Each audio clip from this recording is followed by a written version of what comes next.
All right, good morning, everybody. No announcements. We'll go to questions. One housekeeping piece of business for everybody. This morning we picked up Damian Lillard's fourth-year team option to the surprise of no one.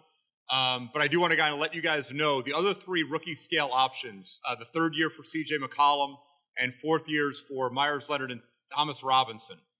We are not executing or having any further discussion about those until October 25th. So last year we did it very quickly in order so that it didn't become a distraction for the guys during camp on a daily option watch. This year, in order to maintain flexibility, we're going to procrastinate and keep that decision out in the future for as long as possible until our hand is forced. Okay? Questions? Great. Well, Terry and I were just talking about it. I think, there's a responsibility for us to embrace being, an upper tier Western Conference team. There are clearly high expectations, and we need to start acting like an elite basketball team. And I think the guys get that. And, keeping 13 core pieces together, adding veterans like Chris and Steve, are taking us in that direction. So I think it's going to be a fun year. It's a lot more fun sitting here with you guys talking about expectations, building on a second-round playoff win, than another lottery appearance and 33 wins. So I think we have to embrace that. I think the guys are excited about it. They're invested, based on all the work they did this offseason. I don't think we've ever had an offseason, even my time with the Clippers, where more of our players worked hard to spend time together, be it here in Portland, in Los Angeles, or, going to each other's homes. Like Chris and Wesley have gyms. They invited guys out there to work out. So, I think it'll continue to help our chemistry. And like I said, I think they're embracing expectations.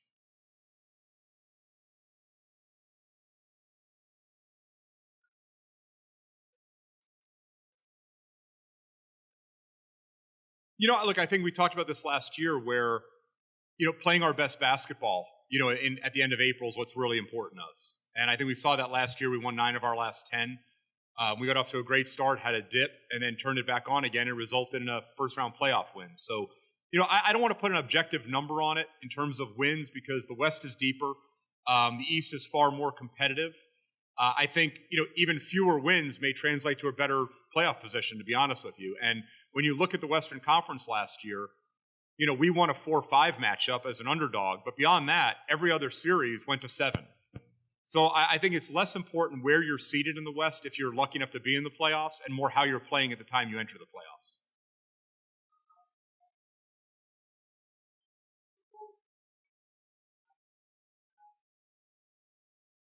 Not to mess it up. Terry's done such a great job of, building the chemistry, putting guys in their roles, maximizing their abilities. And, the job of, myself and our front office staff was to fill a couple of gaps. Clearly with Mo Williams' departure, we needed a backup point guard, veteran experience. We went out and got Steve, who's obviously comfortable here and we think will excel in Terry's system. And then my comfort level with Chris Kaman, who, playing behind Robin now, gives us an opportunity where LaMarcus is never on the floor without a 7-footer. And I think we all saw last year, LaMarcus clearly already probably the best player at his position in the league, but even elevating that status further, playing next to a big guy like Robin. And now we've got, an option with another former All-Star in Chris Kaman.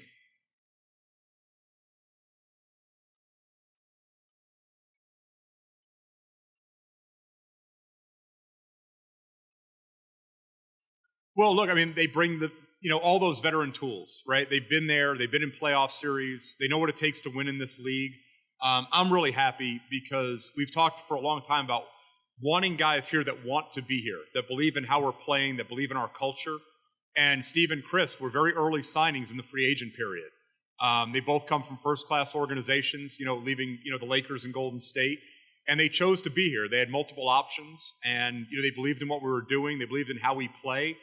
And they're about winning right now at this point in their career, and they're willing to contribute in any way that, Terry and the coaches ask them to. So, I think they're going to embrace how we do things here, and I think their skill sets match and complement the guys who are already here.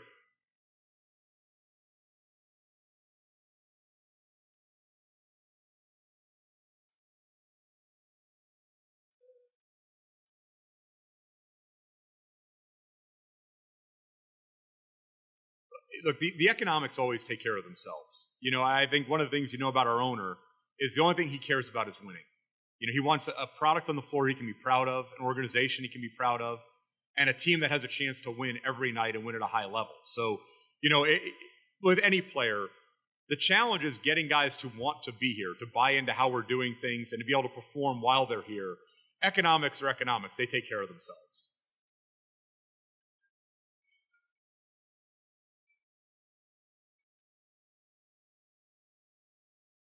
I think we're in a comfortable place, for the first time since we got here. It was a rebuilding mode the first year, even though we might have recategorized that under a different word. But, Terry's really comfortable. He knows that his system works. We were one of the best offenses in the league last year. We had a much improved defense. And the longer this group is together, the more all the things we ask of our players, team defense over individual defense in terms of, knowing our rotations, knowing our coverages, supporting one another, helping the helper, offensively, trusting the pass, being willing to move the ball, knowing who plays what role.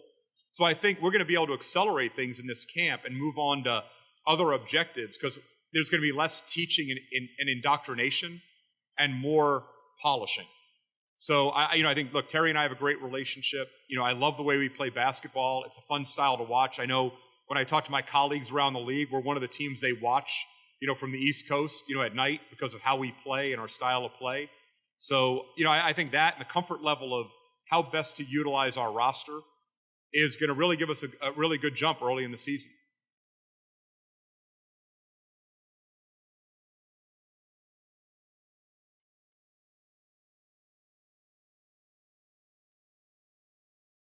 Well, the only two places I see Dame are either out in social media or in the gym. So, look, nobody works harder than that kid, and he's really a sharp kid.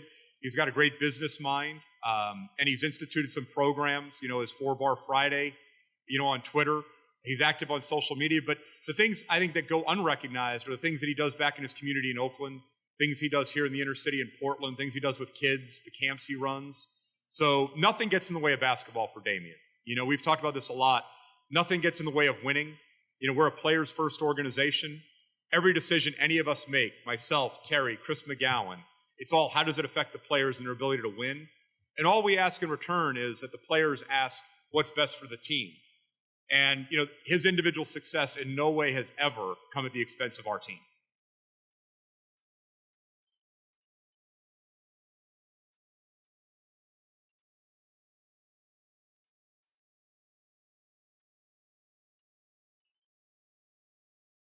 Well, the uncertainty, Jace.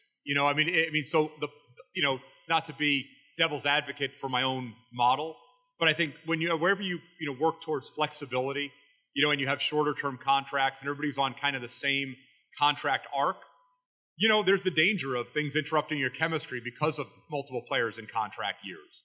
So I think, we're more comfortable because these guys are coming back in contract years on a 54-win team, not a 33-win team. But I think that's the obstacle. I think you're looking at an offseason next summer where even, bringing back our guys who are all bird players, there's a lot of negotiation to be done. There's a lot of cap management. You can never really calibrate the marketplace, 10 months out, but we have to be prepared for that. So, I think, winning solves everything. The more this group can win, we had talked about we would get to a crossroads at some point with this group. Either this group would be good enough we could continue because they're all bird players and rookie guys we have options on, and we'll continue to move forward, or we'll maintain the flexibility by being able to keep our core pieces in place and still have cap flexibility to go out into the marketplace. So I think you'll see that play out throughout the year. But like I said, the thing that's most comforting for myself and Terry and Paul is that these guys are coming back to a winning situation. And the key is that we build from where we were, not where we used to be.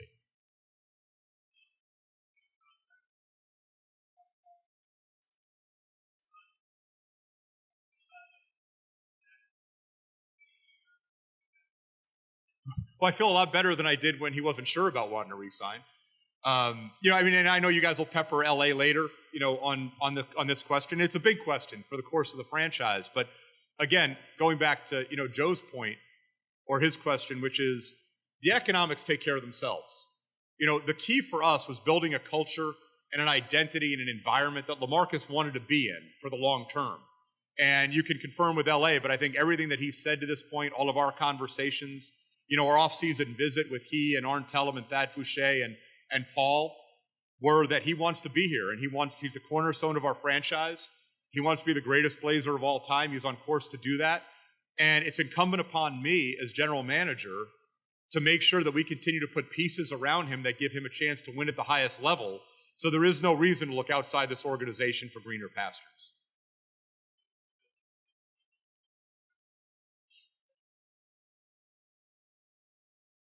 Well, that's how it works. The rookie scale options have to be picked up October 25th. Everybody else's deal, no one else, other than Wesley, no one else is really extendable. We've already had those conversations with LaMarcus. The economics are better for him to wait until next July 1st.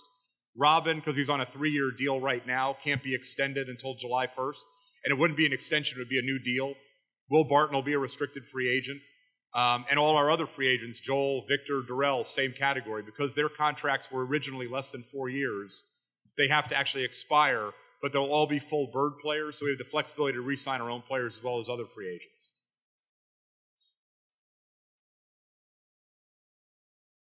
Well, look, we've had a big jump. We were kind of flat for a few years, and the direction of the league and the BRI has taken us into a much higher number.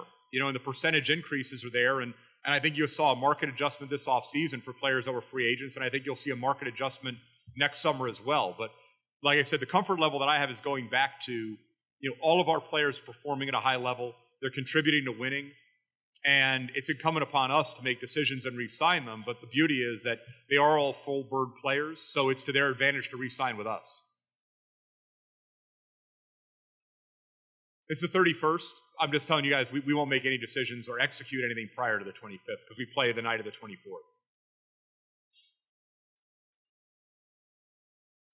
There haven't to this point. Again, the economics don't make a lot of sense for Wesley. He can only do a 3-year extension, but he knows he's a part of the core. There's no timing issue with Wesley because that contract is extendable right up until June 30th. But at the appropriate time, we'll have a conversation with he and Jeff Austin about that.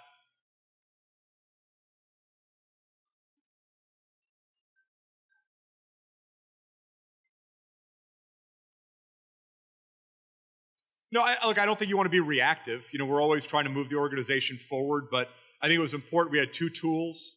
We had 2 very specific needs. We went out and we got, 2 guys we think were best to fill those roles while, as Jason brought up, maintaining the flexibility to have options to go in various directions next summer.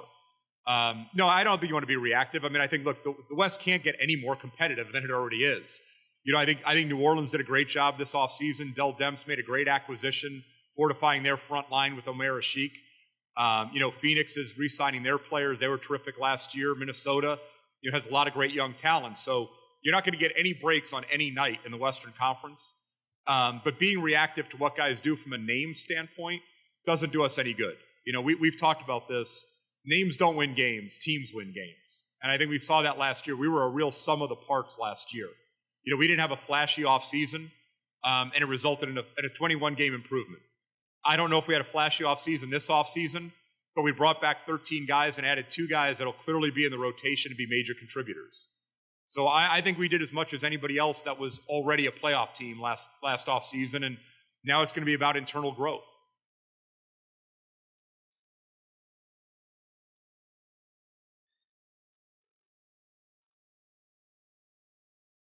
No, I am. Ironically, all these things came out. These things happen in June. I don't know why they were being reported, on media day somewhere else. But, when I took over, I inherited 2 regimes. I inherited Rich's regime and I inherited KP's regime. And everybody was under 2-year contracts. And, I just thought ethically it was important to keep guys, give them an opportunity to continue to stay in the league while not stopping them from looking for other opportunities if they came up.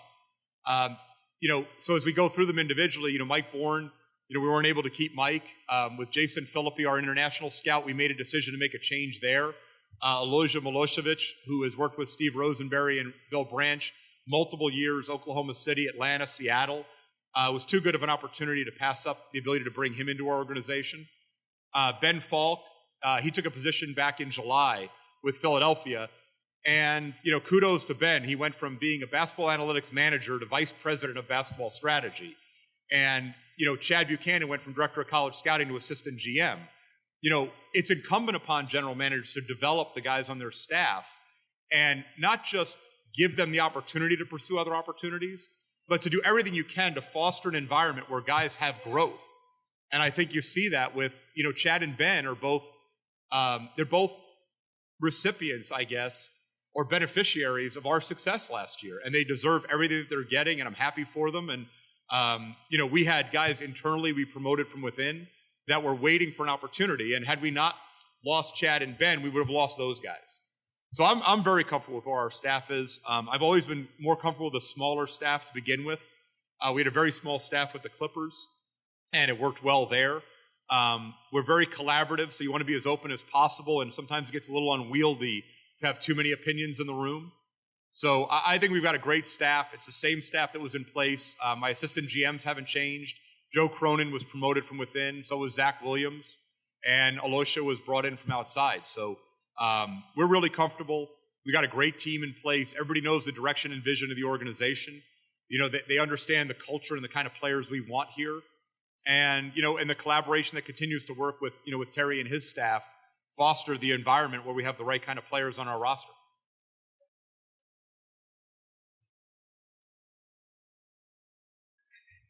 I guess vanilla. Nobody thinks anyone on our roster is all that flashy, and all they do is get it done. We have gamers. I think at some point, we get indicted for the consistency and stability of our roster, and I think our guys, they just hoop. We had 4 guys play 82 games last year.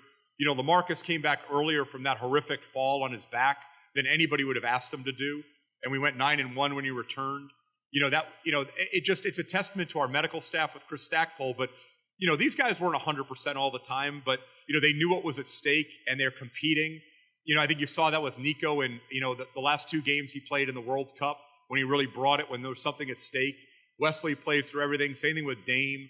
LA, I think any doubts anybody had about what LA brings to the table as the premier player at his position were answered in games 1 and 2 in Houston. Robin's the consummate warrior. So, I think we have guys that know their role, Jason, and have continued to get better in that role, but they all know that they feed off one another. And I think that's the greatest compliment to each of those guys, that at times they're really willing to sublimate other areas of their game for the good of the team. And I think we saw that last year. And, and that's where that chemistry came in. And I love our starters. I really do. And I think Chris and Steve are going to be great rotation guys contributing to that group. They're going to buy in. And I think that the hardest thing for a coach is when you have guys that don't know their role and play outside of their skill set. And I don't think we have that. I think Terry has really done a great job of getting the guys to believe that the system will maximize their ability, not their ability trying to play outside the system. Pardon me? I do. I do. I think it's very. We were at Baskin Robbins last night, and we went through, and my sons ordered, my wife ordered, and I ordered French vanilla. So I guess the French part was an homage to Nico coming back. But I do. Jace, it's funny. Again, the names are what's really sexy. And it sounds good, and you go out and you chase them, and at the end of the day, our roster was as good as any roster in the league this year. There wasn't a team in this league we didn't beat. We were as competitive as we possibly could have been. We had the biggest jump in franchise history. And there was nothing really earth-shattering in the July narrative in the world of blogs and ratings and where we were rated in the offseason. And, I was joking with one national writer, so he ranked our offseason 17th last year. And we had the biggest improvement in franchise history. He ranked us 29th this year. So I said, geez, you may as well just go get us fitted for rings then. So I don't really care about the July narrative. What we care about is putting the right guys on the floor. Clearly when you have like a core with Damian, LaMarcus, you want to surround them with guys that are going to maximize what they do well. And I think we saw that in a vacuum last year with Robin and how much his presence on the floor helped LA. And I think Chris is going to continue. We have an opportunity now to have that on the floor for 48 minutes a night.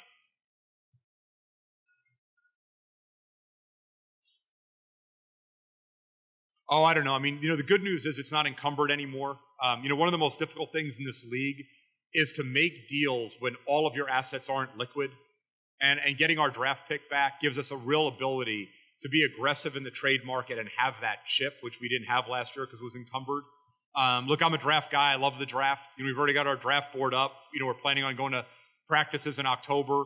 Hopefully our draft pick will be way down at the bottom of the first round, and there won't be as much hyper focus on who we select at that number.